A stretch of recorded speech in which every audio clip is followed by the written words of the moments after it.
மானாமதுரை அருகே அல்லிநகரம் அரசு பள்ளியில் படித்த 2 மாணவிகளுக்கு தமிழ்நாடு அரசின் 7.5% இடஒதுக்கீட்டின் மூலம் அரசு மருத்துவக் கல்லூரியில் இடம் கிடைத்துள்ளது. கட்டட தொழிலாளியான முத்துராஜா என்பவரின் மகள் தானு நீட் தேர்வில் 559 மதிப்பெண் பெற்றார்.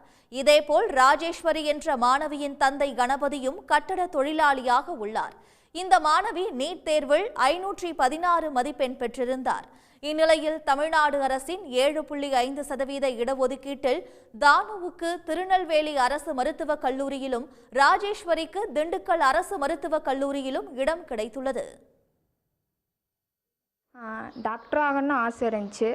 அரசாங்கம் கொடுத்த 7.5% இடஒதுக்கீட்டு மூலமாக இப்போ எனக்கு சீட்டு கிடச்சிருக்கு. எங்கள் அப்பா கொத்தனார் வேலை தான் பார்க்குறாங்க.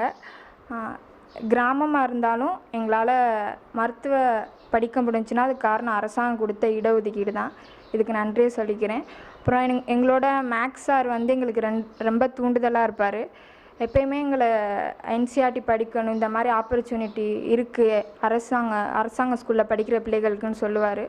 ஸோ அந்த ஆப்பர்ச்சுனிட்டியை பயன்படுத்தி எங்களுக்கு இப்போ மருத்துவம் படிக்க சீட்டு கிடச்சிருக்கு. ஸோ அவருக்கு நன்றியை சொல்லிக்கிறேன். அல்லிநகர் ஸ்கூலில் தான் நான் 6ஆவதுலேருந்து 12ஆவது வரைக்கும் படித்தேன்.